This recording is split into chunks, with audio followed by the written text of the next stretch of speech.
Hello, everyone.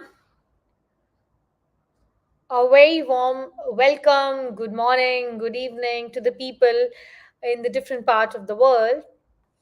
A very warm good afternoon from me since I'm located in Dubai. And I hope all of you are doing very good. So I can see people from Sudan, from Kolkata. So I assume all of you are doing very good. So, myself, Dr. Renu Mishra, and I welcome all of you in yet another very interesting webinar, which is scheduled on the topic of literature review writing. Okay, so today we will be understanding a very interesting aspect of any research, irrespective, we are talking about. Research paper or research for your PhD or your MPhil or any other purpose which you are doing. Okay. Before taking you towards the webinar, let me talk a little bit about Research Graduate, the consulting firm with which we are associated. And basically, Research Graduate is a one stop solution for all of you scholars. Research Graduates provides you the solution, be it your topic solution, because nowadays research writing has become probably a concern for many, uh, responsibility and obligation and interest also for many. But however, in order to pursue that interest, there are certain glitches because of which you are not able to pursue that. Research Graduate is there to help you with. So, be it your topic selection, your paper writing, your layout, statistical analysis, I'm sure, with which a lot of scholars, a lot of academicians also they get stuck with. We are there to help you with. Your proofreading also, everything will be taken care of. All right. So you can contact Research Graduate for any of your doubt and query. Okay, so where to contact? So all these details are here, the email ID, the WhatsApp number, and the website also. You can browse us and you can reach out on the following details. All right. So when it comes to the layout of the webinar structure, for every webinar, it remains the same, like more or less 90 minutes or so the presentations goes on, and then therein the question and answer session. Okay. And your PPTs, your video recordings for the webinar, and your certificates will be sent to you on your registered email ID. So make sure your email ID is registered. You are registered with the email ID which you use it often. Okay. Also, please, in order to have a better visual of this webinar, in order to have a better quality of the webinar video quality, please increase the YouTube video quality to the prescribed mentioned dimensions to have a better experience. So please don't complain in between that the video quality is not better or so and so.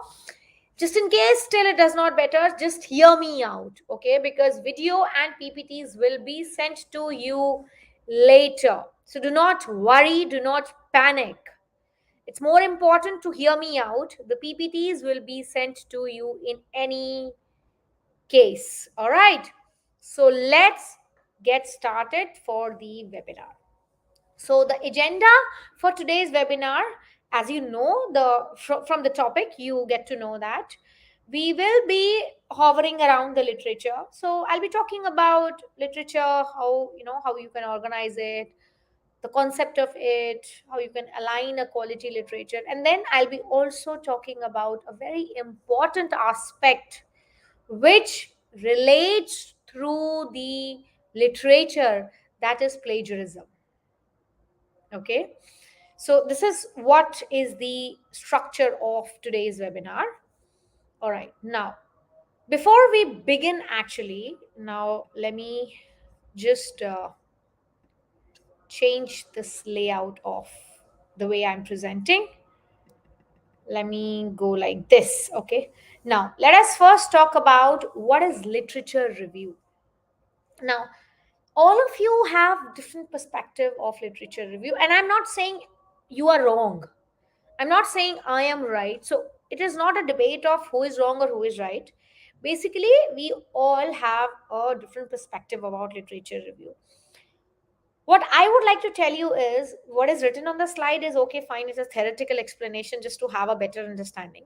But what I'm going to tell you will be there in your mind throughout. And you can tell to your students, all those who are an academician, to later in your lectures also. See, literature review or review of literature, basically it's not a word. It's a combination of terms. So one term is your literature. So what is literature? Any documented material, any published material related to your topic. So your topic can be philosophy, your topic can be history, your topic can be English, your topic can be literature itself of any language, your topic can be management, business, finance, irrespective. So any published documented material serves as a literature for you. Okay. When you review it, now what is review? When you read it and when you interpret it, when you write it, when you understand it for your own study, for your own purpose, that is review. So combine both these terms, it becomes literature review. Okay. Now there is one question. Please reply MLT students के लिए certificate ये सही रहेगा. See, this is a question which you can write to the team itself, to the research graduate team.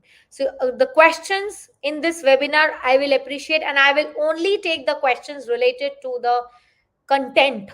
Okay, the technical questions related to the certificates, delivery, and everything, please write to the team. All right. So the point is here that when it comes to literature review, so literature review basically is a combination of two terms. I told you literature, which is documented material, which is related to your topic.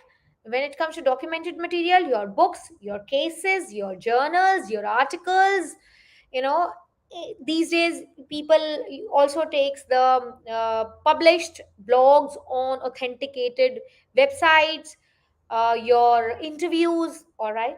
Now when you understand that for your own study, now you are doing, one particular person is doing a study on corporate social responsibility, and there can be many other also who will be doing on the same topic, that is corporate social responsibility. Now review would be done differently by different scholars because everybody has different research objectives of their study.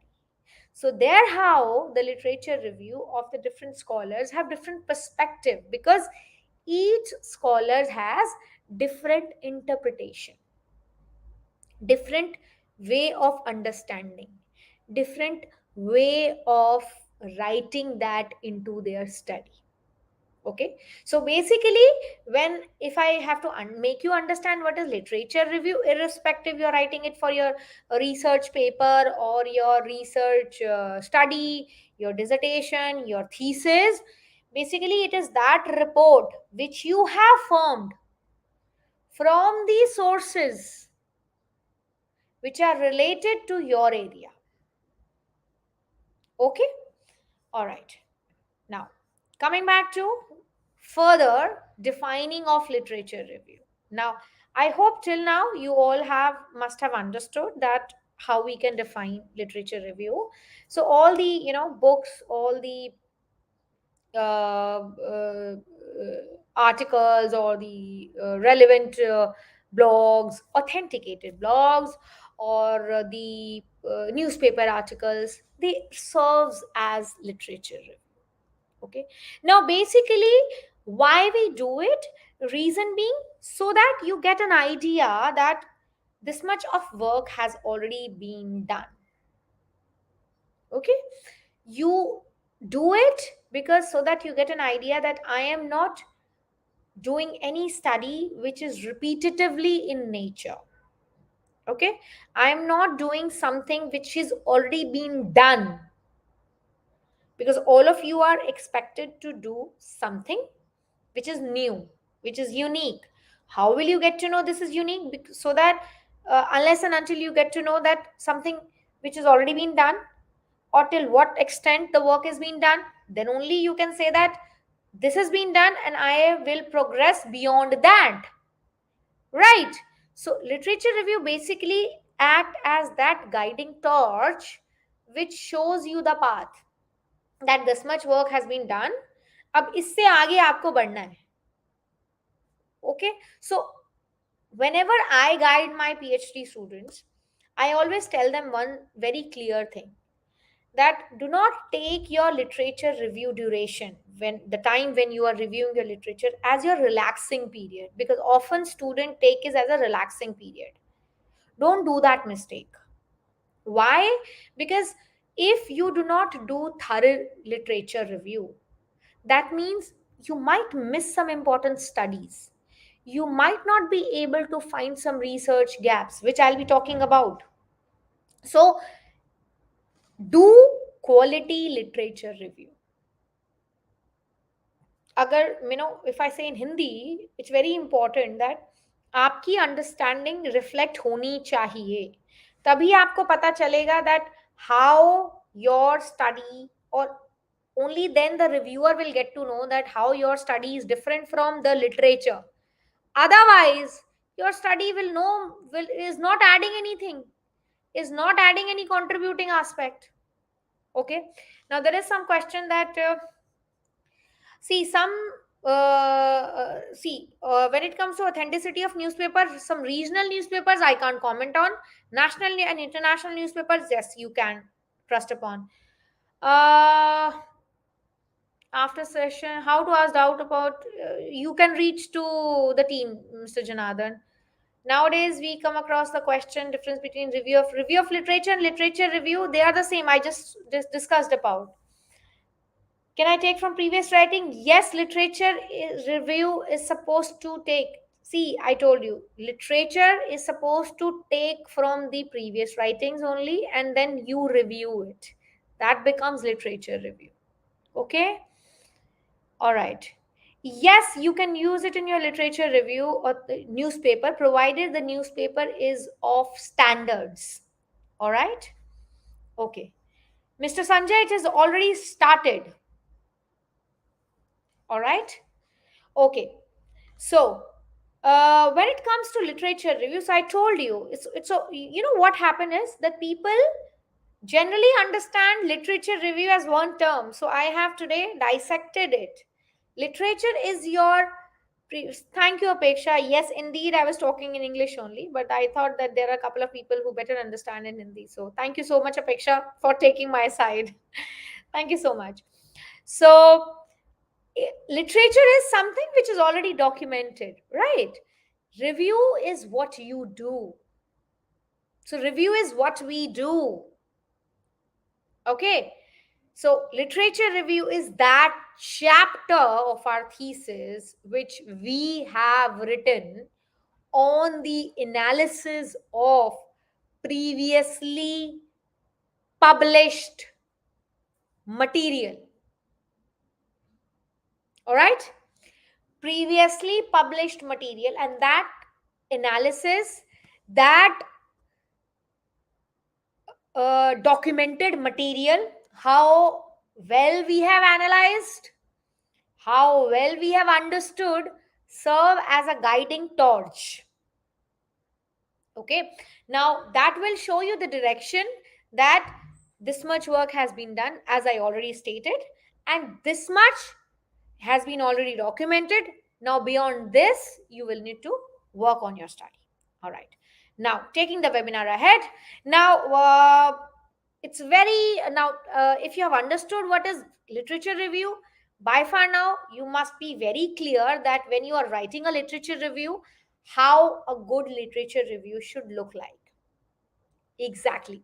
See, first of all, what I have seen, I'm telling you based on my experience on reviewing some thesis, on reviewing, because since I serve on the review panel of various journals, so I have seen this in a couple of papers that people take review section, literature review section or literature review chapter as a way of increasing their word count only. Okay, this is one trend I have seen. Okay, so the point is, see, if PPT is not clear, it's okay, fine.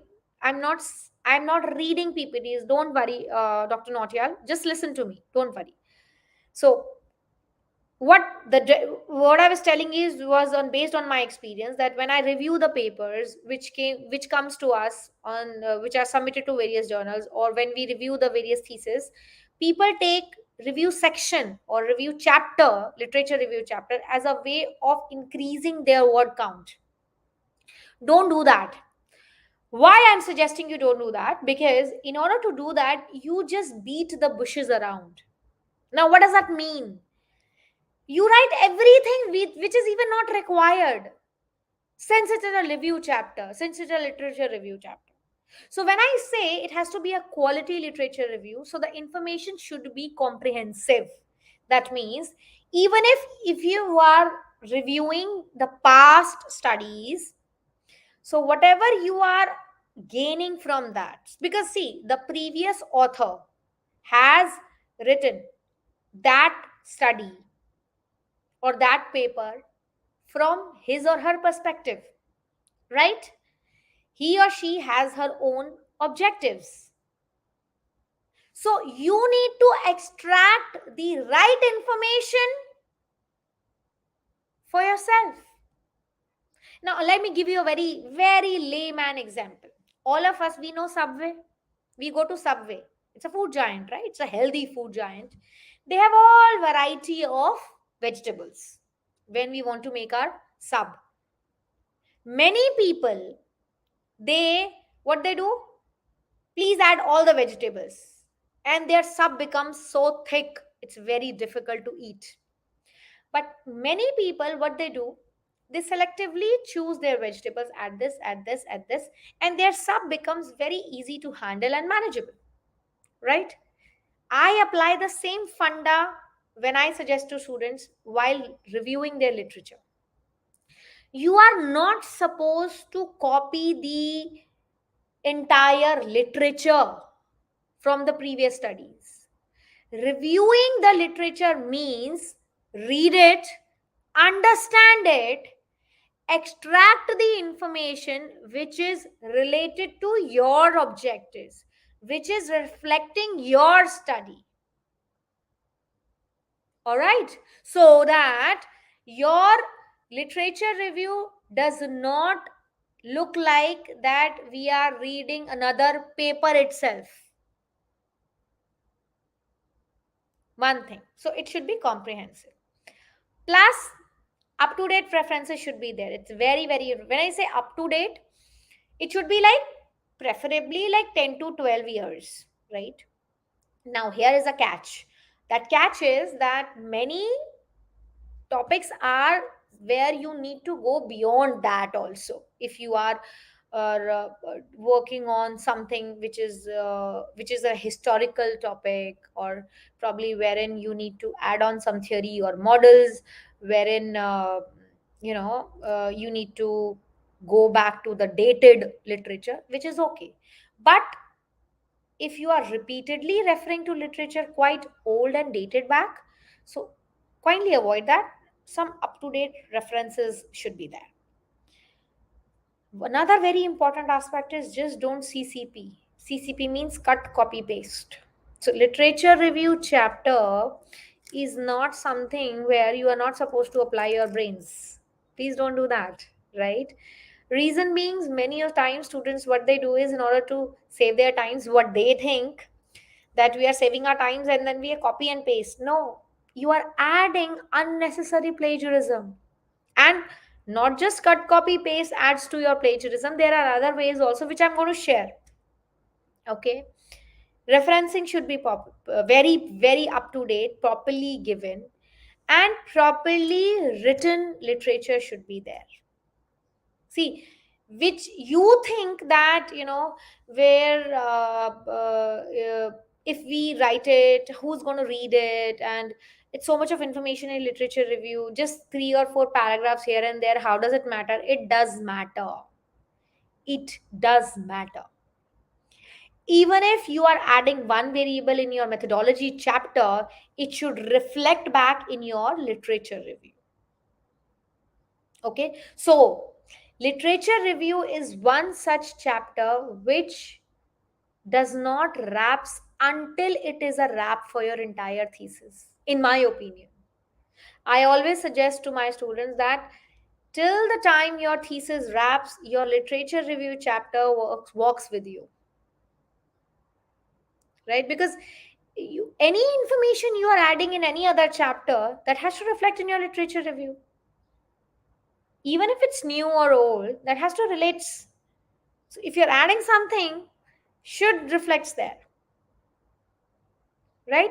And don't think that I will write my literature review by the end of my PhD. No, please don't do that mistake, because that will never happen. Because many a time you gather the information, you keep it in store, and then you say that okay, I'll do it later.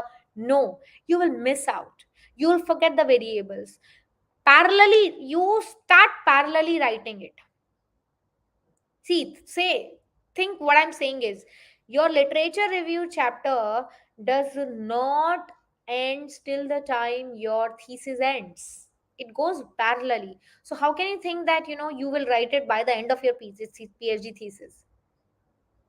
Because you are not just supposed to write it just for the sake to write it.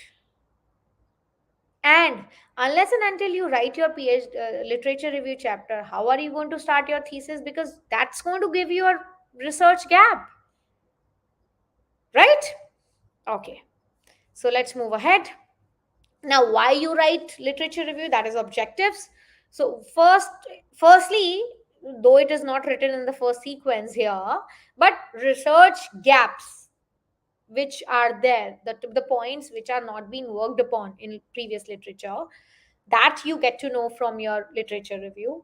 Okay, and you get to know how far the progress has been made in terms of your work done in the previous literature. Okay, how much the problem which you are working on is already been known. Okay, you establish the work which you are doing, the relationship between that work and with the previous work. Okay, when you do the literature review, you get to know that duplication is not happening. Okay, so when you have done a proper literature review, so you know that what is to be avoided and what is to be done. So basically, a proper literature review, I am sure that all of you who have done a proper thorough literature review, by the end you are done it. By the end, or probably when you are satisfactorily done your literature review, you get a confidence. Okay, fine, now I know that this theory, this model, or this variable, or this author talked about this study or talked about this variable, and they gave this results, and this association came into picture, so this affects. All this clarity comes into picture. Okay, all right. Now, these are the various sources of uh, literature review. So your books, there are some open sources also I have mentioned. So when you talk about books, there are some open libraries which I have mentioned. When you talk about reference materials, please, it's a sincere request. Wikipedia is not a source of literature review. Okay, Wikipedia is not a source of literature review. So please, it's a crime to write Wikipedia as a source of literature review. Okay, so there are some reference material which I have added for your reference. You can take some journals. So what I've added here are the open sources of journals, but There are a couple of journals in JSTOR also, which are accessible, which are open access. Sage Open they have started with, which are open. Conference proceedings also, they show a very uh, you know important source of literature, because with the conference proceedings, what you get to know is that uh, you get to know that what is currently happening in that particular area.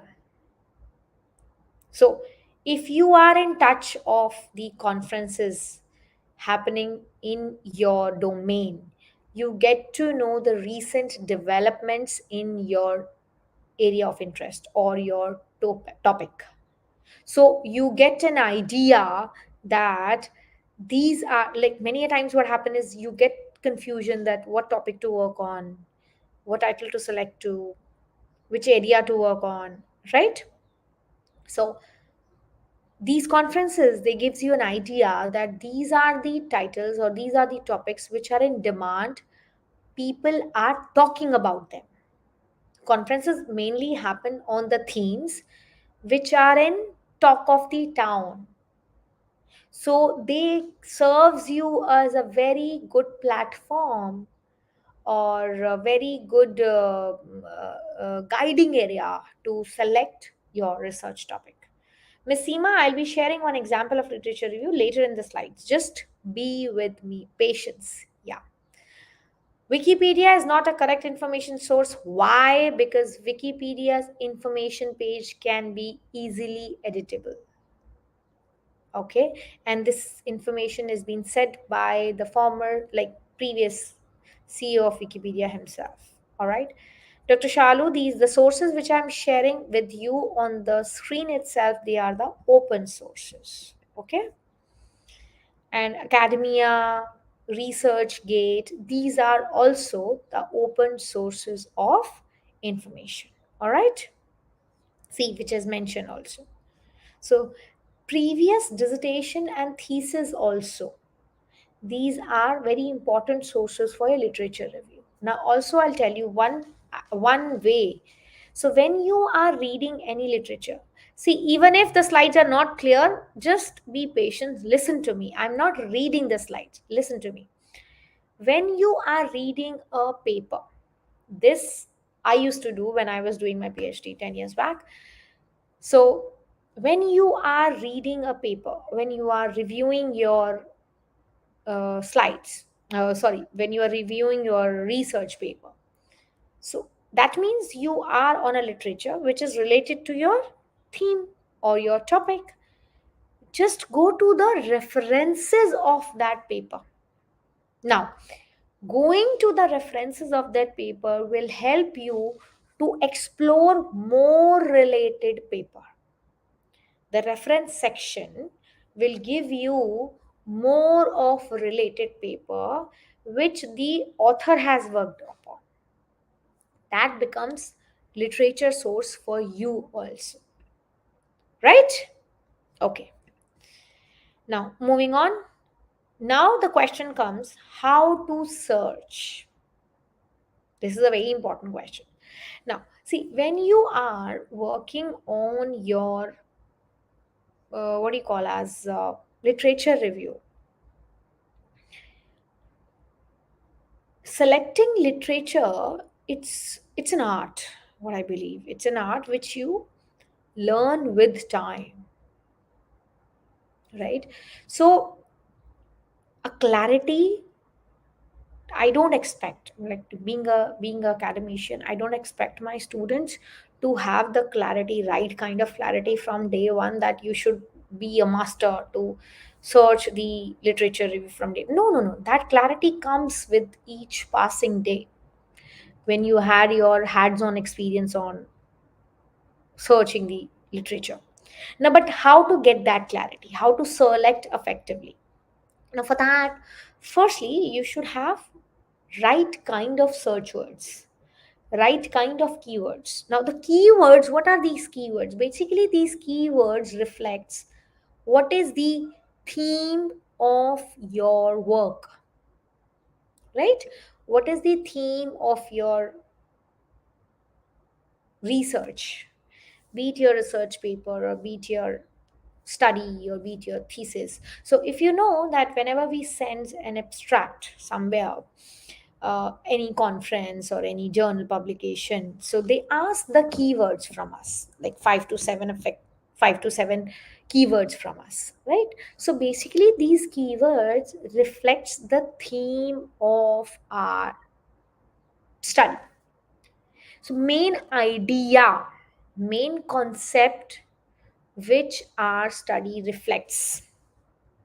Okay, so whenever you are also searching the literature, it's important to have the idea of those keywords.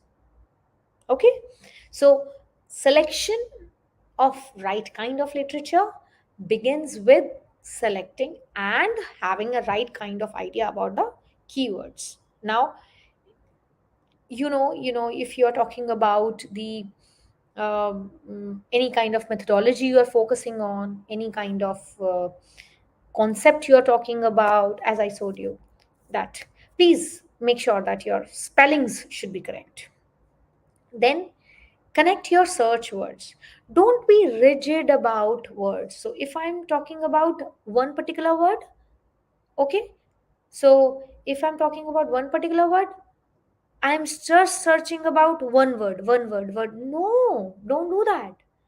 I have seen many scholars doing this mistake, and then they come to me, Ma'am, I'm not getting enough literature. Then I sit with them and show them these many papers you can search on. Because the mistake which they do is we are searching paper on consumer behaviors. Consumer behavior has a synonym of you can go for purchase behavior also, right? Customer behavior also, marketer behavior also. So try to play around with your words. All right. So connect the words. Simply relate the words. You need to, it's see, very layman, you might find it very weird. Finding right kind of literature is like finding right kind of stuff online. You filter stuff, right? This is the price, this is the size, this is the model, this is the brand. The same way. So when you know your right keywords, you just need to fix a right alignment. Just don't stuck with the words. You should know the synonym of your keywords, how to relate with them. You should know, see, if I'm talking about, I am working on the psychology of employees, employee psychology and their motivation. So now, how I am now, if somebody is asking, for example, okay, let's say I'm working on students learning and teaching pedagogy. Teaching, now I should know what is teaching pedagogy. Teaching pedagogy means the way a teacher teach. It can be through case study, it can be through blackboard, it can be through online. So now I know that teaching pedagogy can be expressed with different ways, right? A student's learning can also be expressed in different way. Am I talking about extracurricular, am I talking about classroom behavior, am I talking about uh, what do you say that academic results? So I need to dissect them, and then I need to search the literature accordingly. Okay, so if I'm working on change management and employee behavior. Now, so change management, I can start on change and employee motivation, change and employee attention, change, because employee behavior, when it comes to behavior can have different aspects. Why to just stuck on word behavior? Why I'm saying so? Because many researchers, maybe many authors in the past, may not have used word behavior. They may have used the word motivation. They may have used the word attention. They may have used the word engagement. So, if I'm using the word behavior in my search, their study will not come. Right? So, in order to see, in literature review, when you are collecting literature, don't go narrow in one go. Widen your research. You can filter later. If you start with 10 studies only, there is no scope for filtering. But if you start for 1,000 studies, yes, thousands may sounds very large number. I started with 1,000 for my PhD and I ended up with 250. So it is practically possible, and it is the way people do it. So widen your search, or and that, and now the question comes that how many keywords we'll get to know. You will get to know these keywords as more and more papers you will read. What kind of variables people are using in their study. Use those variables for your search. Use those methodology used for your search. Use those tests used in the analysis part for your search. Okay, that will enhance your search, literature review search. Okay, now this is, as I told you, database limiters. Every journal has a database limiters. So which kind of subject you want to have, which year to which year you want to have the articles from, all these. Now next is truncation. Basically, let's say for example, if you're using the word refuel, and if you have put an asterisk, so any paper which is using the word refuel, refueling, refueled, will come into your search. So it's not just stick to refuel. Any related term to this will reflect in your study. Okay. Now question comes, evaluating resources. See, basically there is a lot of stuff available on internet.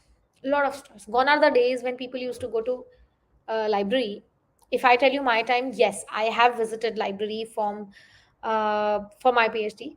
Since I did my PhD from Jamia Hamdard, which is located in Delhi, which is a state university, which is in Delhi. I belong to Delhi. I am currently located in Dubai, but I did my PhD from Delhi, Jamia Hamdard. So we visited couple of university, Delhi University, IP University, MDI Gurgaon. So there are various universities we visited for our literature review, and we read books out there. So when you read books, when you read physical copies of journals, then these evaluating resources aspect does not come into picture, because you're reading books, right? These are authenticated sources. You're reading good journals which are published and circulating throughout India, or probably across the world, international and national journals. However, I mean, I'm telling you 10 years back now, but these days, especially after COVID, the dependency on internet has grown multifolded. I mean, you can't imagine. I mean, I think all the scholars are conducting their literature review online only. They don't visit physical libraries. So it's very important to know which are authenticated sources. And that's why I keep telling my students that please don't go for Wikipedia, Investopedia. Please don't go that. Because the people who are uploading this information, they don't have any authenticated sources, right? And especially for Wikipedia, the former CEO of Wikipedia himself said in an interview that the information on Wikipedia can be editable. So especially for academic purposes, I'm not saying for any other source, I'm not counting on the credibility of Wikipedia, I'm not commenting on that. Especially for academic purposes, especially if you're conducting a research for PhD or for any other research paper or something, especially for that purpose, do not take any source from Wikipedia. Okay. Now, when student asks me what is the good site to review or what is the bad site to review, that question does not should not come, because that purely depends upon your area of interest, your area of research. N number of websites are there. And please don't ask the question like which website is best to review. You don't review a website, you review a journal, you review a paper, you review books which are available online. So this question, when it comes that which website is reviewed is best good to review, I simply takes time to digest it. So when you are evaluating your resources, so please, see very very basic things. How much grammatical error is there, how many spellings are wrong, what is the credibility and education of that author who is printing that information. Many a time I have seen many articles are being written by an author who himself is a graduate. I'm not saying being graduate is good or bad, but you see the association of that author and how much you can rely, what is the source of information for that author to write that piece of article. Okay, so if you are trusting upon the information from reports from UN or from World Bank or from IMF or from any other good government organization or national or international level, since all of you are from different countries, from any national body also, if they are publishing any report, good to trust upon, you can. So let's say, for example, for anybody who is residing in India, government of India is releasing any statement, go good to head, please go ahead. There's no doubt to trust upon that. All right, so what is the credibility of that source makes upon that, who is the author, what is the reliability of the content, how much error free is that, how much information they are covering, and whatever statistics, if any statistics has been given, please make sure that you double check or triple check that statistics before quoting that information into your study. And when that information was published? In fact, couple of days back, I was going through an article whereas I was reading about some awards, some quality awards, and there was some talking about some organization. I don't want to name that organization, and they said that particular XYZ organization received that award in 2021. And just out of curiosity, I checked the website of that organization, and when I checked the list of that organization, the awards received by the organization, on the website of that organization, it was mentioned that they received that particular award in 2019, right? So it's very important to double check, especially the statistical part or the numbers or the years. Okay, so if you are when it comes to journals or books, so if it's a good journal, that also you can check it by various purposes. It is Scopus or ADCB or Elsevier or various other good sage publications, then you can trust upon. All right, so please evaluate your resources. Now comes that how to organize it. Let it, don't panic, screen is blank, so your messages will start popping, the screen is blank. So the point is that when you organize, when you collect the literature review, you are in a mode to just save whatever article comes and save, control s, control s, control. I have seen many students doing that. Many a times they don't even see that whether it's an article of good quality or it is of purpose of to save it or not, or it does saves our purpose or it does relate to our study or not. You don't even bother. I'm not saying that you all, but many of the students, they don't even bother to see. Okay, fine, the title reflects 2 3 keywords, it has to match with our study, just save it. No. Why no? Because you are unnecessarily filling up the folder of literature review for yourself, nothing else. Don't add clutter on your desktop. If you would do that and you'll say that I'll clean it later, I'll clean it, that later never comes. And you will say that, oh my god, I have 500 articles to read, I have so much to review, I have so much. That sense of panic will never go off. But you never realize that out of those 500 articles, 435 are of waste, right? So whatever filtration, whatever scrutiny you need to give, you need to do, please do it before that article makes a space into your desktop. So before you save it, make sure it is worth saving.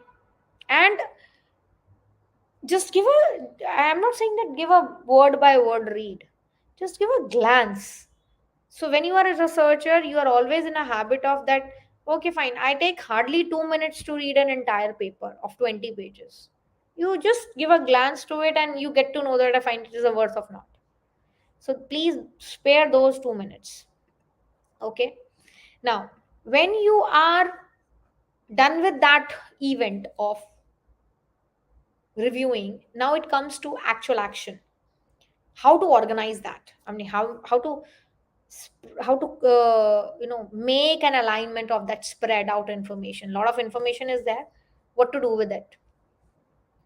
Firstly is chronology of events. Now, this organizing of literature review purely depends upon the topic which you are handling. Okay. If you are doing a topic, or if you're conducting a topic wherein some time scale or timeline is being shown or some evolution is being shown, so then chronology of events makes sense. Okay. Then comes publication of, by publication, so basically, you know that again, the topics, that how different publication has showcased the evolution in the topic. So how the topic has become strengthened with each year or with each publication. So first this theory came, then this theory came. So if you see the motivation topic of motivation, so it has different theories. So you can actually put it into by the year of publication, the literature of motivation, but how Maslow theory came, that Herzberg came, and X and Y came, and then theory Z came, and so you can actually relate it then. Then come methodological way. So methodological way basically is that when you are organizing your literature by organizing it according to the different research methodology, when your attention is towards the different research methodology used by the different authors. There is one more way of organizing literature review, that what I follow very often in my writing style, according to the variables. So there is no particular year I'm following, there is no particular publication chronology I'm following, there is no particular methodology I'm following. I'm organizing my literature according to the variables and association. So I'm talking about variables, and I'm irrespective of the year in which the literature is being published. I'm talking about the variables, and I'm following a pattern of arranging the variables in my literature and their association. This is one way which I follow in my literature style. Okay. Now, this is another aspect of literature, and one of the very important why we do literature, that is to find research gaps. Because this question I often get from many students, that what is the point of studying previous studies when it has already been done, somebody has already been done, why we are doing it? We are doing it so that we can find this. We are doing this so that we can know what has been done and what needs to be done, and that's what we call as research gap. Okay. Now understand, research gap can be anything, like area which is not being worked upon. Let's say one particular aspect has been studied in France but never studied in Gulf. That's a research gap. Employee attention is being studied related to engagement but never being studied from related to motivation. That's a gap. Customer behavior has been related to purchase of Apple products, has been studied in the customer range of age gap bracket of 25 to 35, but never 45 to 55. That's a gap. So any aspect which is not being worked upon, is a research gap. Which is missing and which is not being addressed is a research gap. Okay. So here, that's why I told you, if you remember, literature review is your torch, is your, is a guiding torch for your rest of the study.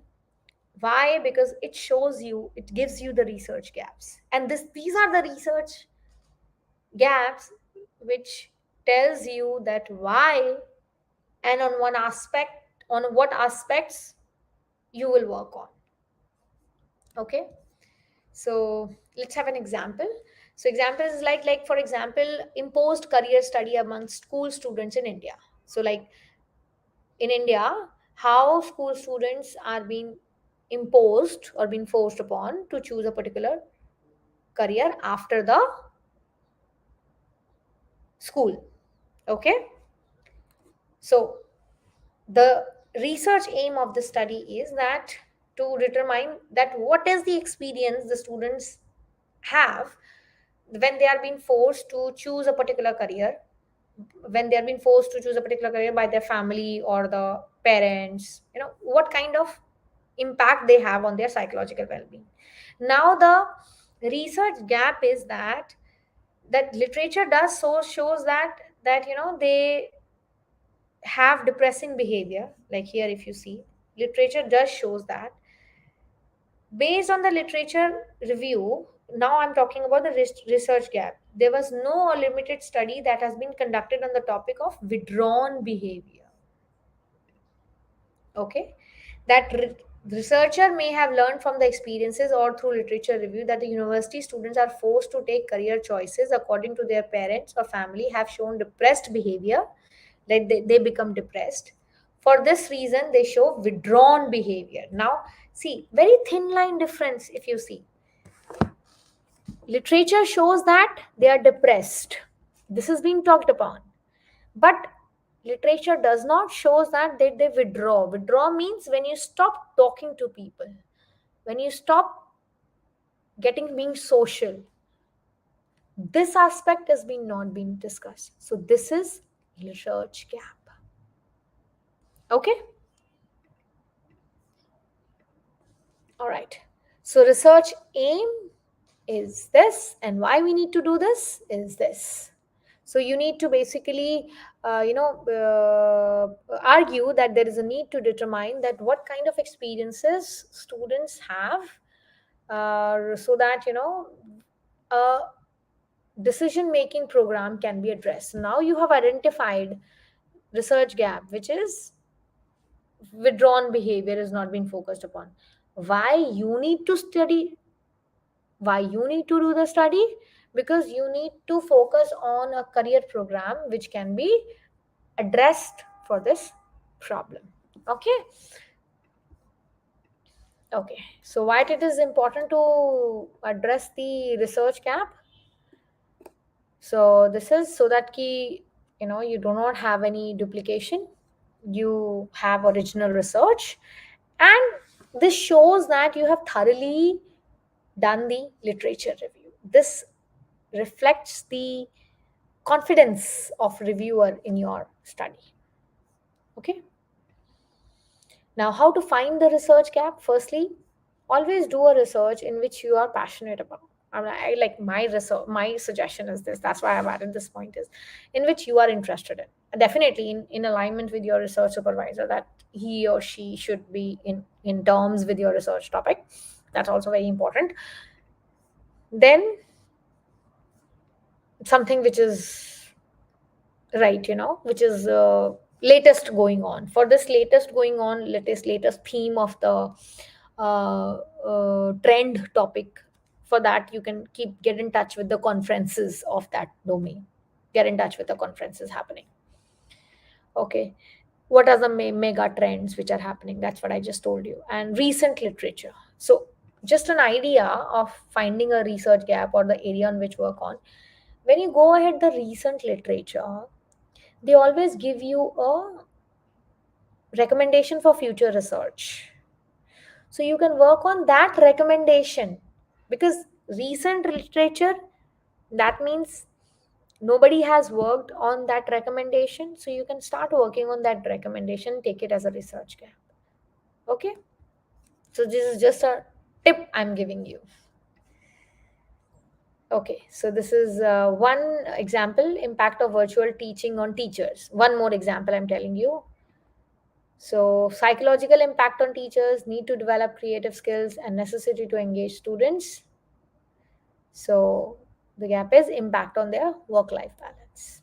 Okay, now how to structure literature review. Now, everything is done, sorted. I mean, entire 1,000 or 1,200 articles is there.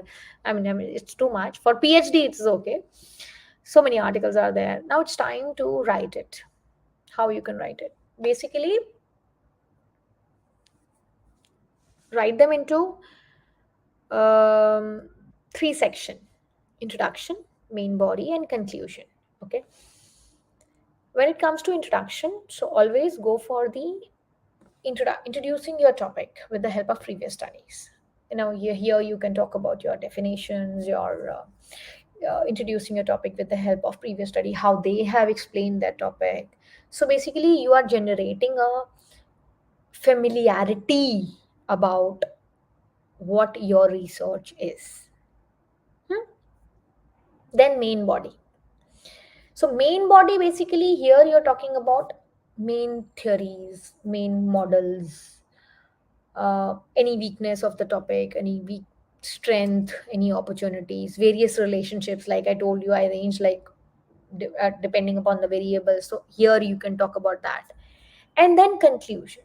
Here conclusion is the point where you will reflect your research gaps, overall perspective of the literature. Here your interpretation will come, your agreement, your disagreement will come, how the literature has been and how it will be, all that will come in conclusion part.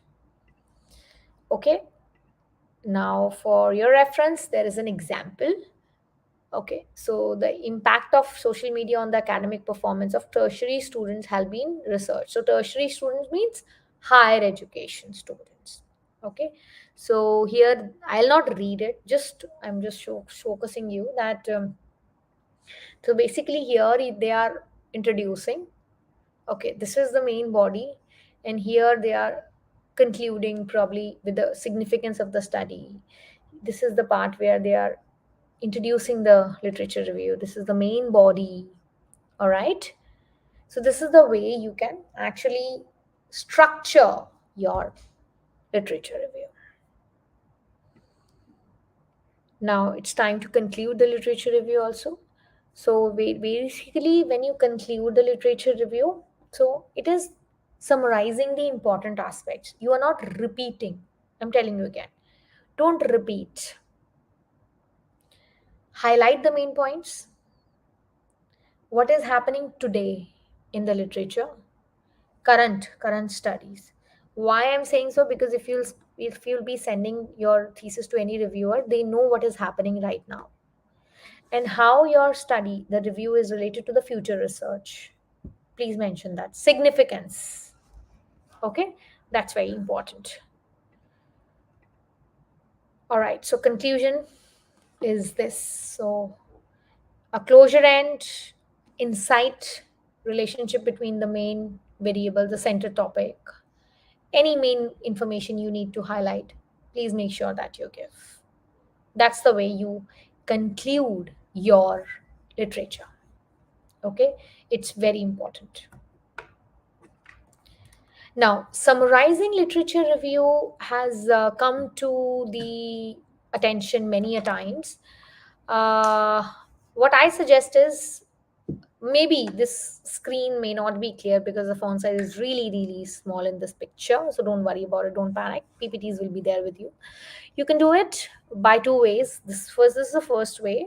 You can actually create a tabular form wherein you can put it in the reference, the author's name, the methodology design, the way they have collected the data, their study aim, what is the speciality, and the recommendation, the highlights of the literature. Okay, The another way of summarizing the literature review is this. So again, the author, the country, the purpose. You can add on the sections as per your understanding or as per your main highlight area. You can do that. Okay. Or this is the way you can actually summarize. So now, why summarizing is important? So by the end of your thesis, like by the end of your literature review, and when you are in methodology chapter and when you are writing your interpretation and everything for result analysis, if you want to go back to your literature review, you need not to go and read your entire document. So this tabular form will serve your purpose, so you know which author said which main points, and then just click it away, right? All right, now comes plagiarism, and I think majority of the scholars are very, very, very affected by this. So, what is plagiarism? First, understand. Plagiarism is basically that aspect when you copy somebody else's language, right? Their ideas, and the original material basically is being copied, and you are not acknowledging somebody else's contribution. So you are taking the material as it is. Okay.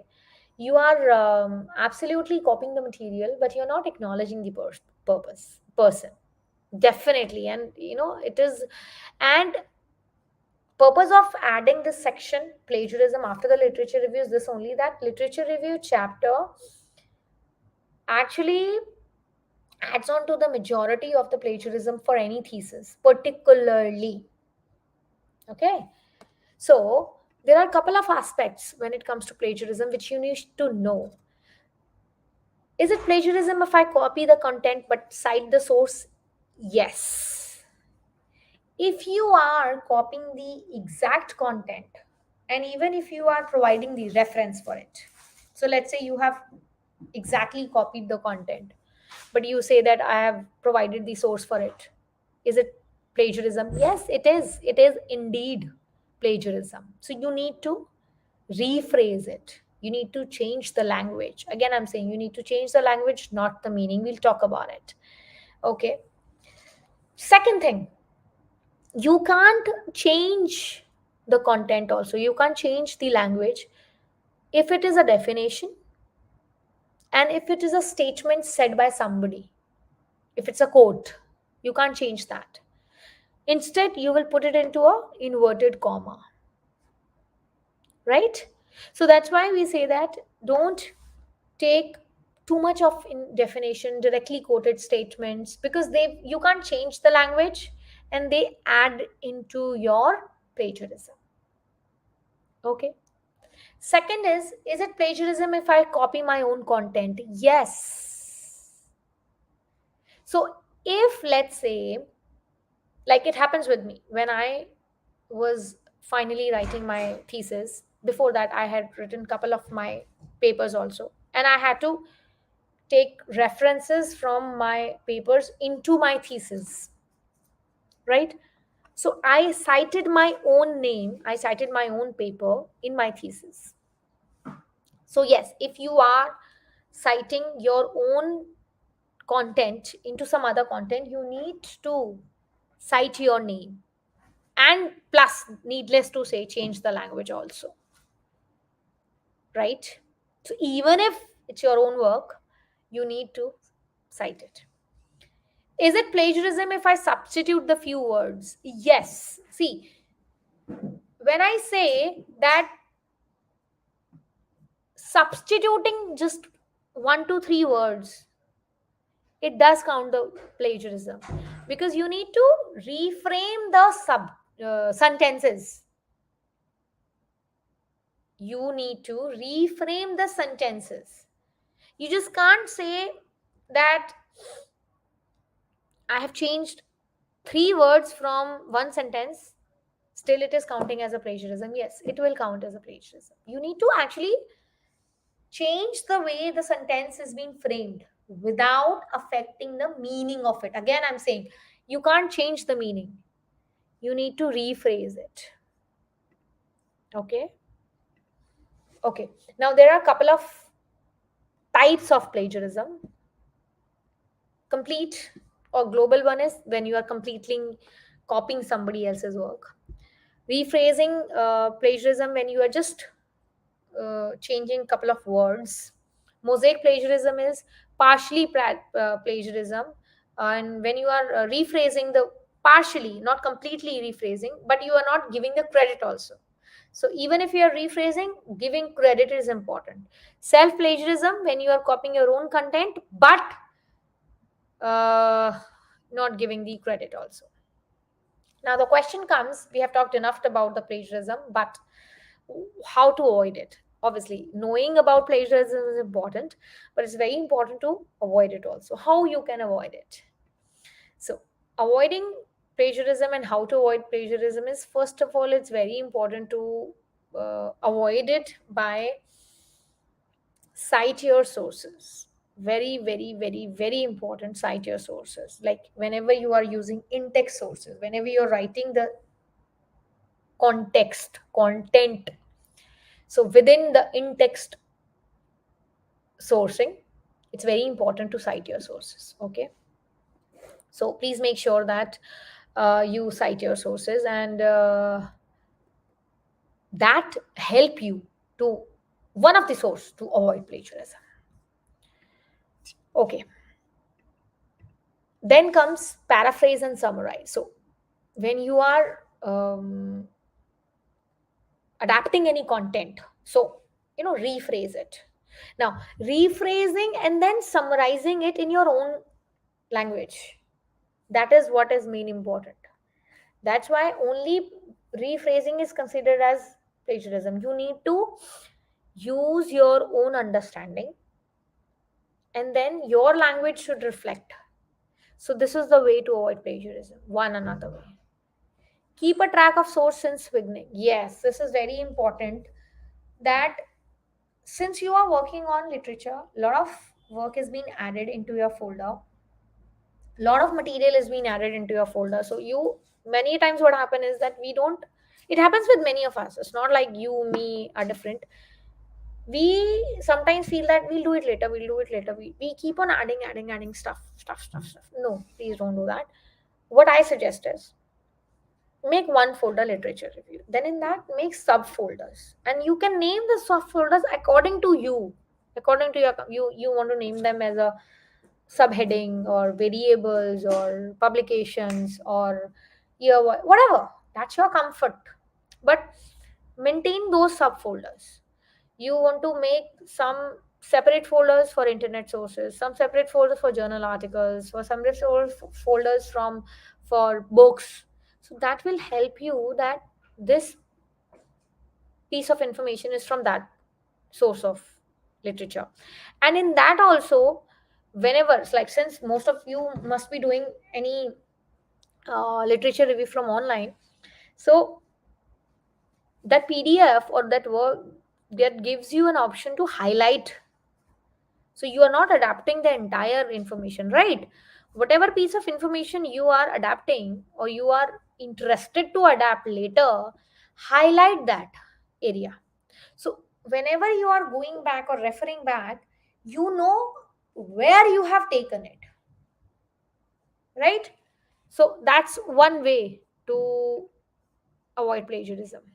Another way is, definitely do not cut copy paste. This goes without saying. So if you want to avoid any confusion, if you want to make your work plagiarism free, don't cut copy paste. And people say that zero plagiarism is not possible. Zero, it is possible, it is practically now. I mean, I don't believe that zero plagiarism is not possible. When students comes and ask me that what is the percentage of plagiarism which is allowed, why do you need any percentage of plagiarism to be allowed? Make your work plagiarism free. It is available, it is possible, it is practically possible. Okay, now I've shown you some couple of examples of paraphrasing, so how to avoid the plagiarism. So this is an original text. Okay, just read it. Just task of engineer is to produce the correct product as the correct cost of correct time. So this is the original text of the author, and this is the paraphrase text. restated one. Okay, now when you read it, you'll see that the meaning of the word, meaning of the sentence has not been changed. Okay, similarly there is another sentence which has been paraphrased here. Now I'll show you where has been paraphrasing done. So you can't change the stats involved, which has not been changed. Okay, so this is the way you need to paraphrase. So your meaning should not change. Sentence meaning should not change. Okay, now another way of avoiding plagiarism is doing referencing. So you can do referencing as it is being asked by the journal in which you are submitting the paper, or the university to which you are submitting your thesis. So it can be APA style, wherein I have given the detailed information. When you need to do the in-text citation, only the last name and the year comes, and how you need to do the referencing, this is the detailed one is given. What comes first, then what comes next, detailed one with an example. Similarly for the rest, I've given the in text also, and the rest detailed one is being given. Okay, and where these referencing are being used. Okay, detailed one are being given. Okay, so author last name, first name, title name, everything is being given. Now there are a couple of things which you need to focus when you are writing your referencing. So grammatical error, spelling checks needs to be checked. Okay, Wikipedia definitely need not to add. I'm repeating again. When you are working for websites, so if it's a commercial site, what needs to be and come at the end? Educational site, government, network access provider, or organization. So these needs to be domain types. All right. Okay. So now here we are there for the question and answers. Now we are open for the question and answers.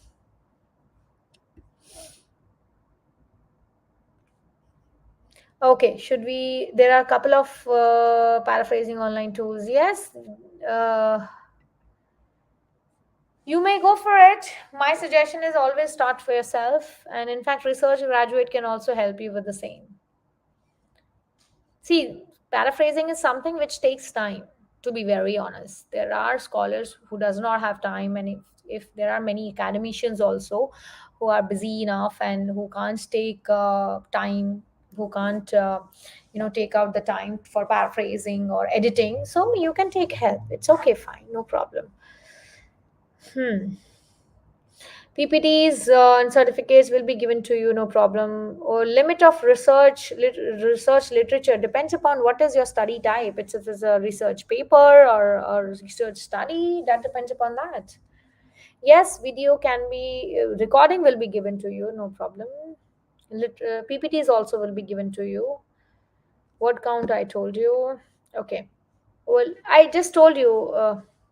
Mr. Edmund, that length of literature review basically depends upon the type of your study. If you are doing a literature review in a thesis, that goes for a chapter.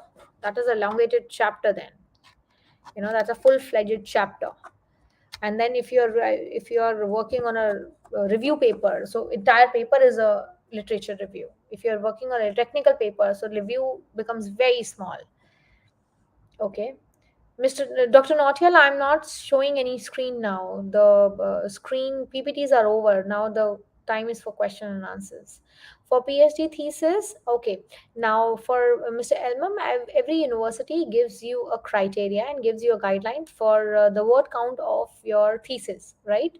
So according to, they may give you a word length for your each chapter also. If not, then if I'm just giving you a tentative idea, if the entire thesis is of 150 pages, I'm just tentatively saying, okay, don't take it as a final, refer to university. If the entire thesis of 150 pages, then you can say that 25 to 35 pages if should be your literature, depending upon your topic. Again, I'm saying, okay, how much time should a literature review chapter take, Mr.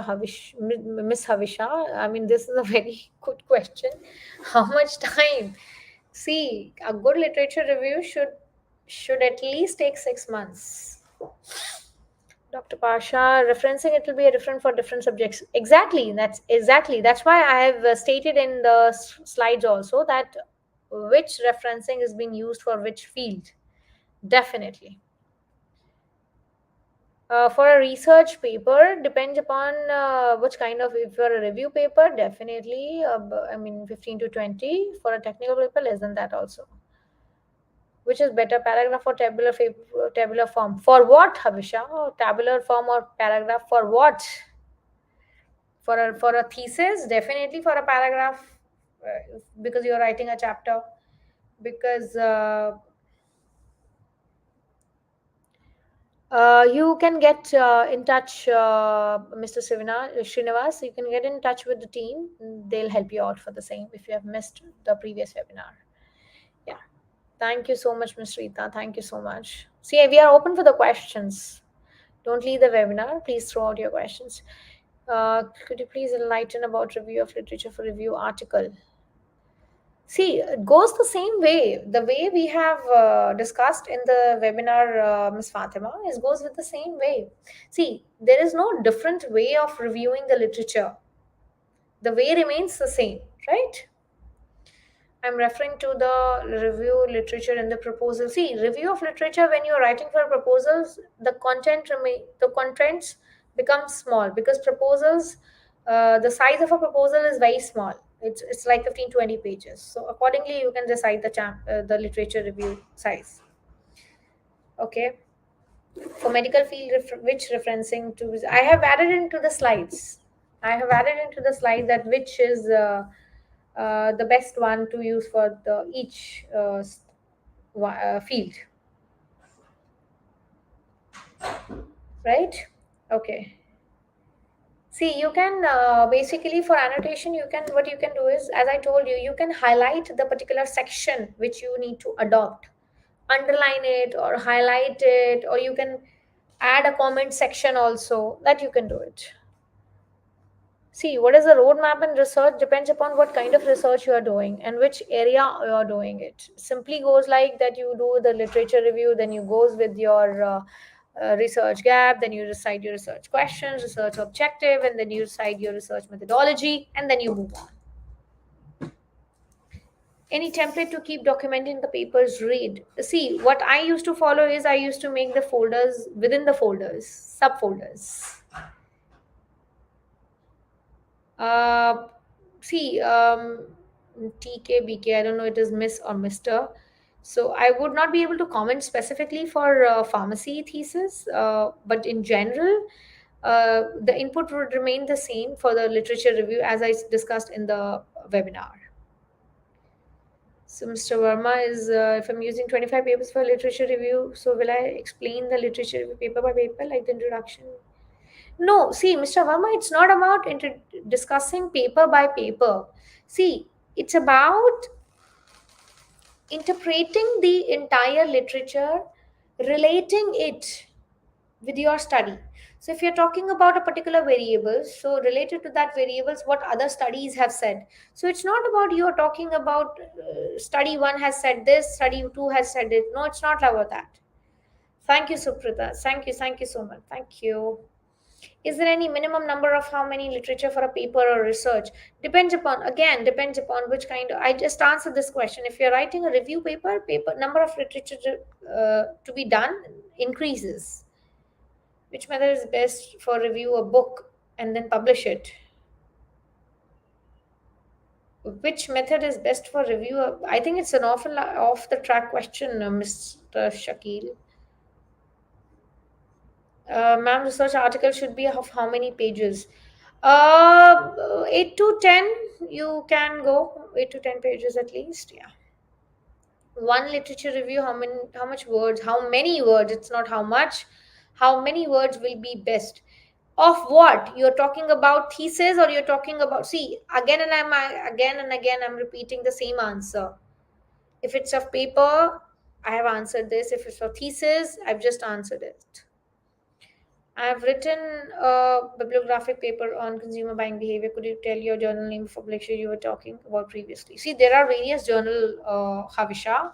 There are various journal for, you can explore some in JSTOR. Sorry, just some in Scopus. Scopus has really uh, good journals for, especially for consumer buying behavior. And recently, they must have come up with the recent list of Scopus listed journals on their website.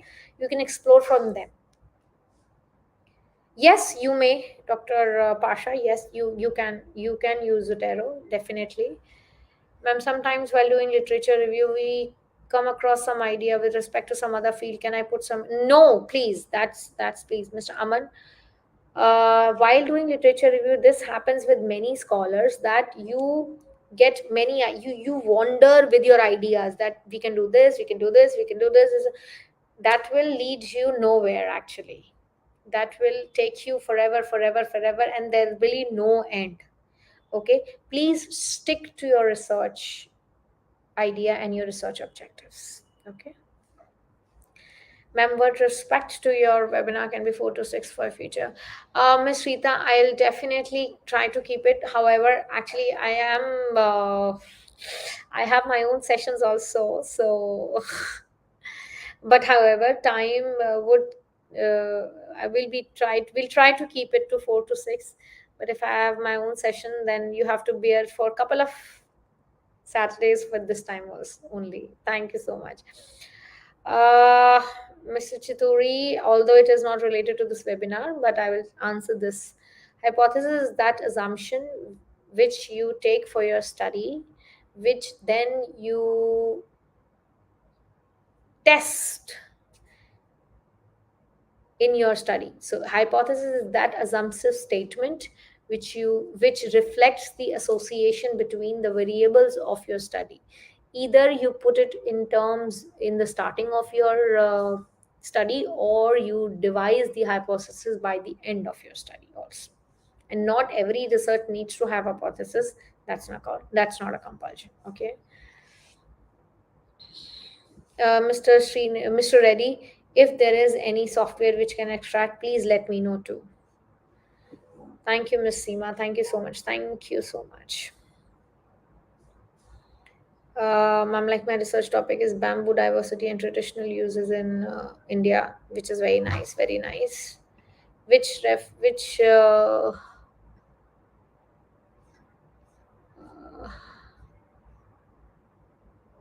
any Mendeley or Zotero you can document for documenting. You can use any. Both are fine. I go for any. I generally go for Mendeley. Mesovergese, is this the same way if you have to write a review paper? Yes, you may go for the same way. Yeah. In the review of literature, how many writer review we can take in the thesis? For thesis, you need to elaborate. You are writing basically a chapter, right? So you need to elaborate. See, it's if on the bamboo aspect, I'm talking about the bamboo study. If a lot of work has been done, then you need to see, either you need to change the nature of your study. You work on the methodological aspect. Don't just then see the variable aspect. If a lot of work has been done on the variable aspect, look from the methodological aspect, that what methodology has not been adopted in the previous studies. Look from that perspective. Probably you will find a new research gap. Yes, sometimes you have to pay for it. Look, then there are many options for that also, paying options. If I will copy something from my own published paper, yes, I explained, Ms. Das. Yes, it is plagiarism. What are the key distinction between a systematic review and a literature review in general? Systematic literature review is a methodology to write a paper, or conduct a thesis, or conduct a study. Literature review is a general reviewing the literature conducted in the past. Okay, however, they both works in on a same pattern, but systematic literature review basically is being assumed as a methodology to write the entire thesis or the entire paper. for the introduction part. See, basically, Miss or Mr. Agarwal, whosoever it is, you can't say that any particular word limit for any introduction or any conclusion or any main body part of the literature review. No, it's not like that. How do we find questionnaires? As I check many research papers, they do not. No, who said you may find questionnaires, Havisha? You may not necessarily find questionnaires in the previous studies. No, not always. But many foreign authors, they do attach questionnaires with their study. Research paper and research project. This Miss Bansuri, this question needs not to be asked. Research project is a elongated study, is a time long study which you do over the period of years. Uh, Dr. Pasha, I would appreciate if you can contact me through the team only. I'm also in UAE. I'm in Dubai only. I would appreciate if we can get in touch through the team. Okay. Thank you, Heidi. Thank you so much. What are the key difference between we just discussed, Mr. Azad. We just discussed. Okay, systematic literature review, basically it's a way of methodology to conduct a study or entire thesis review. Is basically they both work on a similar way of reviewing the previous studies. However, literature review just remains as a chapter. Okay. Best sites, you can go for Turnitin, you can go for Grammarly. There are many. There are many. For PhD thesis, Selma, depends upon what is the guideline of the page count for your from your university for your thesis. So how can we find questionnaire? That's a very good question, Havisha. See, if you are willing to adopt any previous questionnaire, you need to just search, and search. Thank you, Dr. Nautiyal. Thank you so much. Thank you. You will be notified for the next webinar. Thank you so much. Thank you so much. Thank you very much. Thank you so much, everyone.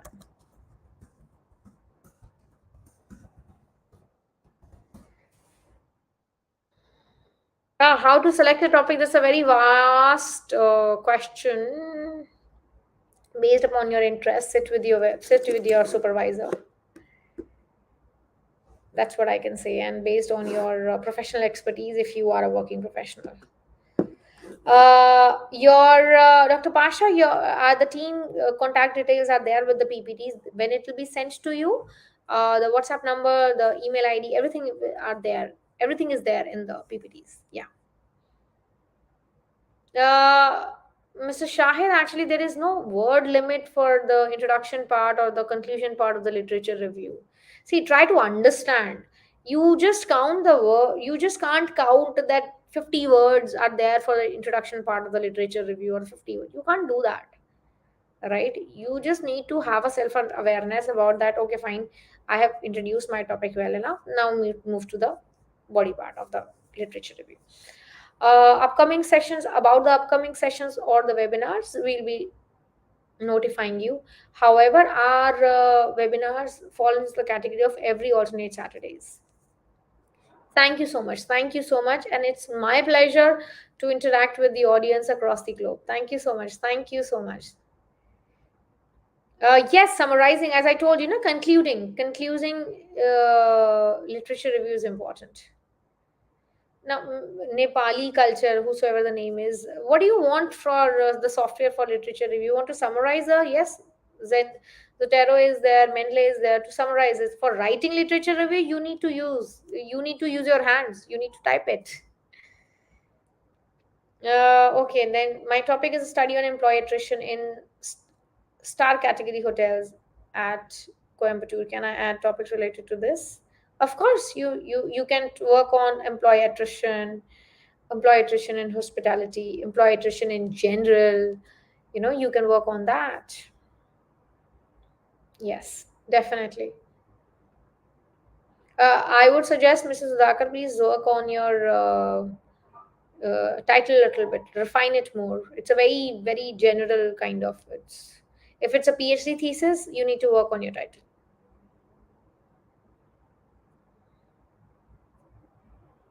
All right. Please feel free to have your questions.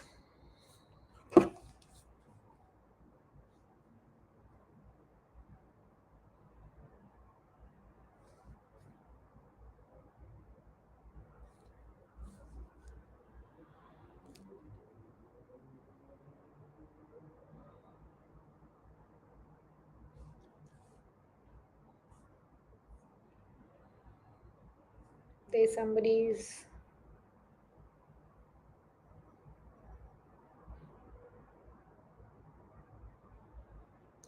See, basically, it's a very Dr. Pasha. When I'm talking to you, when you say the Chat GPT, so I have not used it. To be very true, so it's a very popularly known AI based model to answer. Many people must not be aware about it even now. Thank you so much. Thank you so much. Thank you. Definitely hoping to see you soon.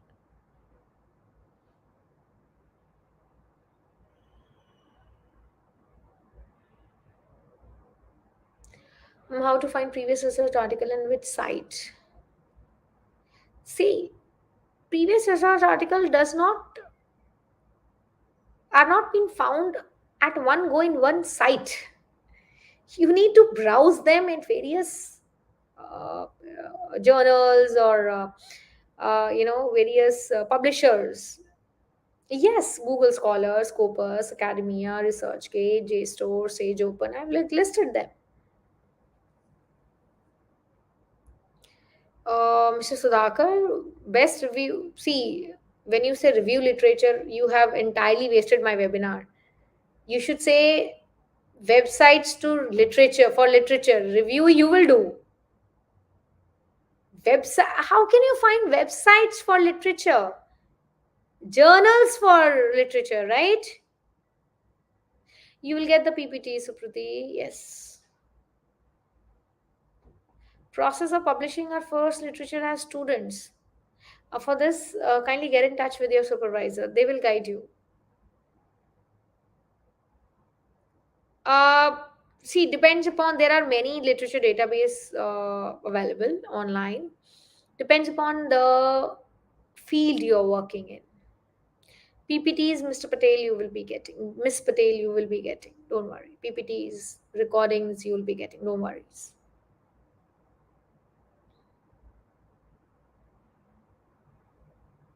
Don't worry. PPTs, recordings, certificates, everything will be delivered at your email box. Yes, Mr. Sudhakar, journals, yes. So, based on your, and don't stuck to one journal, right? Don't stuck to just one journal.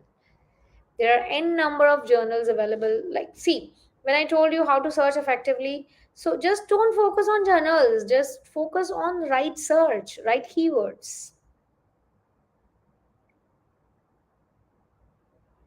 Miss Seema, when you're talking about proposal, research proposal, so research proposal is document where you are just working on a 15 to 20 pages of a piece of study, right? So 25, 30, based upon, again, 15 to 25, 30, if I'm saying, so again, your topic is a very important deciding factor.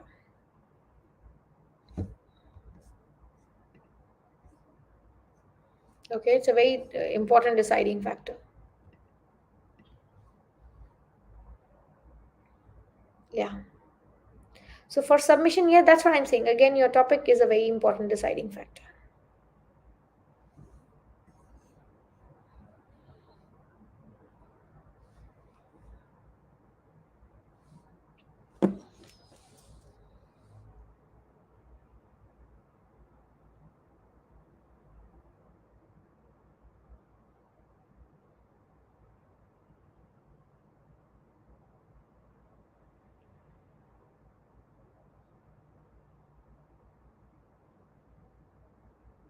Can we have more questions?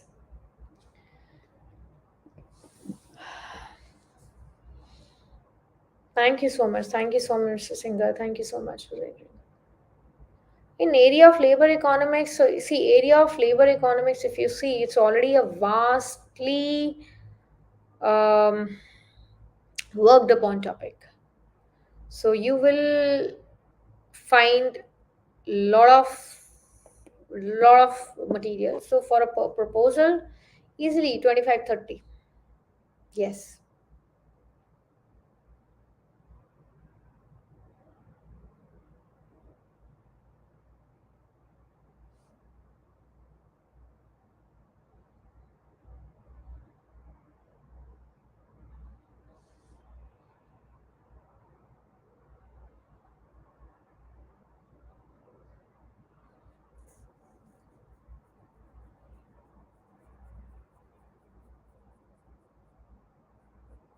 PPTs will be delivered to you. Don't worry, don't worry.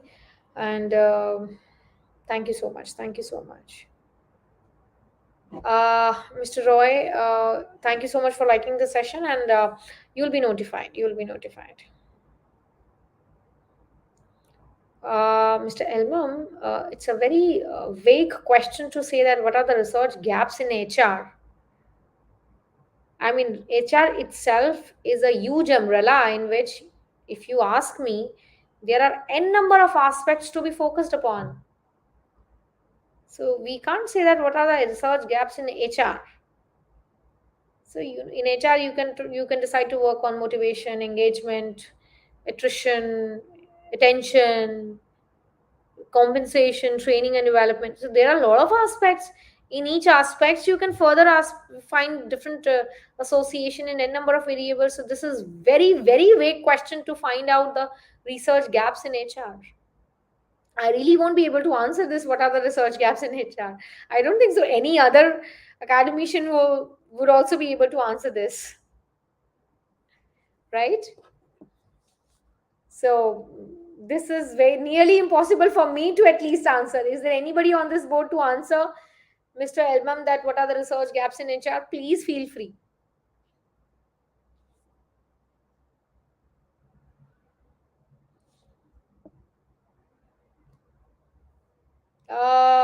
You can get in touch with our team, Samita. You can get in touch. Thank you so much for liking the webinar. You can get in touch with the team.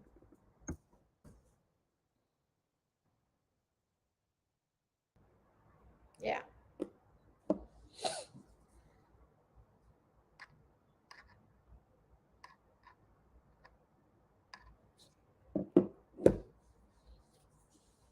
So if you have any other question, any other query, please feel free to share.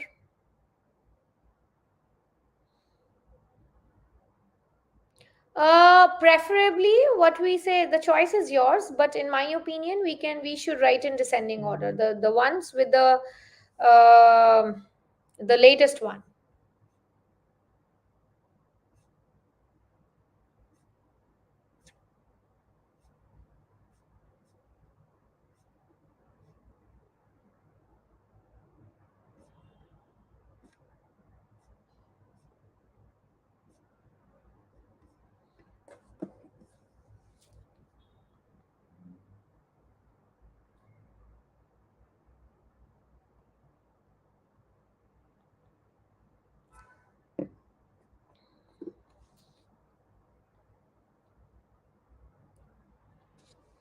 Okay.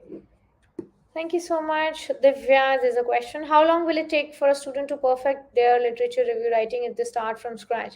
See, Divya, first of all, writing comes little late. First, what it's come is that you need to get into the habit of reading.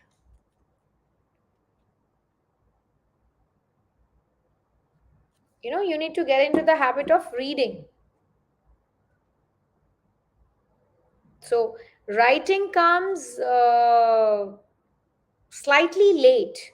You first need to understand peop- what students mistakes they do is they start jump on to write it. So you need to first get into the habit of understanding what the author has written for you, what the author has, the conceptual meaning of the paper which they have written. That understanding needs to be developed very much. Then you can say that okay, now it's time for me to write it. And one tip or one easy way to write a good literature review also I would like to give you is that when you read a lot of literature, you also develop a sense of understanding of how others they write their literature. So that also helps you to master your own literature. Okay. Nepali culture, I think you have not heard this answer earlier. However, I will answer it again. How you can annotate the literature review, I've told you earlier also. You can you can highlight the content, you can underline it, you can add on the comment box. This way you can do it. When we will write literature review, Madhurima, I'm taking your question. Years of literature. I have answered this question, Madhurima. You can. Yeah. Okay. Fine. You got the answer. Minimum how many references should be in thesis? Okay, that's a good question. I mean, depends upon the topic. First of all, my this is my usual answer. I always say that this is that depends upon the topic which you are have taken. Like somebody says that labor of economics is a very vast topic, which has been already worked upon a lot. So second thing, which if you are taking a thesis, so 100, this is a very very nominal number on which you can on which you can add up. Yeah. So this is a very nominal number of references.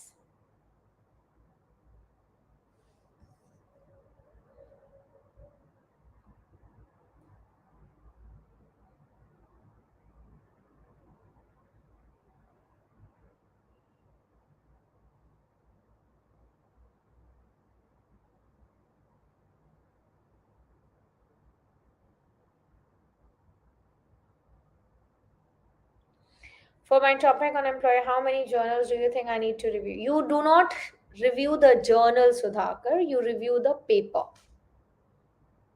Okay. Now, for this question, not only for him, for all of you, for questions like him, whosoever wants to raise questions like him, see, if I say 15, let's say, if I say 15, review 15 papers. But what if you do not get right content out of those 15 papers? So review as many papers till the time you get the right kind of literature out of it. Okay, so it's not about the numbers. Again, I'm saying it's not always and only about the numbers, it's about the quality also. So if I say that for a proposal, let's say 25 to 30 review papers should be reviewed, so that does not mean that you only find 25 papers and review them. That means that if you have find 70, you have filtered 25, the ones who are being qualified as a quality paper. Getting my point? So the numbers which I'm telling you are the ones which qualitatively qualify to be a quality paper. Okay, so Sudhakar, when you are talking about for a PhD thesis, so see, it's a very employee attrition is a very vast topic and very already well read topic. So you know anything above 100 is good number to go with. Ma'am, can we interpret the side statements in our own words? Yes. See, statements. Oh, sorry. I need to retake on my statement. If statement said by somebody, let's say I've said that, what is today's date? If you need to quote this, you will quote it exactly like it. According to Dr. Renu Mishra, she said, what is today's date? It will come exactly like that. You can't rephrase it. Okay, you can't change anybody's statement, or you can't rephrase anybody's statement. That's why we say that you don't take too many directly quoted statements.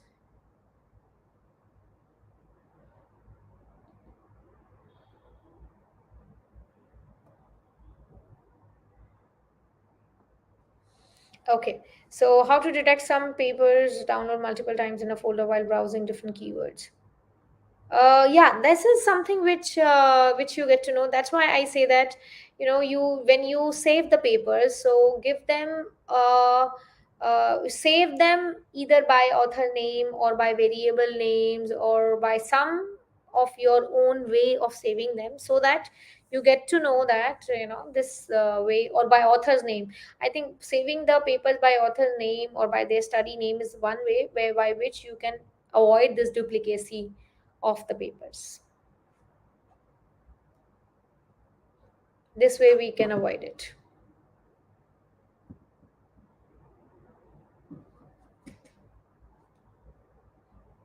Okay. All right. So, thank you so much, everyone. It was lovely interacting with all of you, and I really appreciate that all of you are making the most of the webinars delivered to you. And every time we interact, yes, Janardhan, Mr. Reddy, it is difficult, but there's no other option.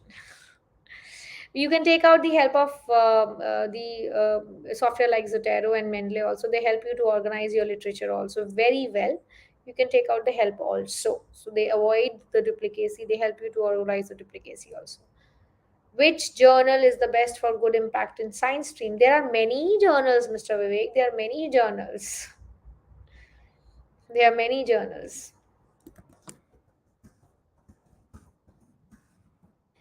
So thank you so much, everyone. Thank you so much, and would like to see you again in the next series of webinar. In fact, would like to see you all in the next all the webinars we plan. You'll be keep informed, and don't worry about the PPTs, the recordings, the certificates. We'll be delivered with all of them well in times in your registered email IDs. All right.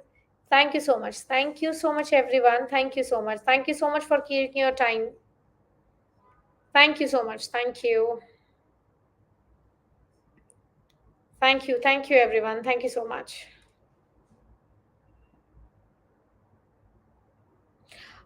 Please drop in your suggestions to the email IDs, whatever topics you would like to have our webinars on. We will definitely work on that.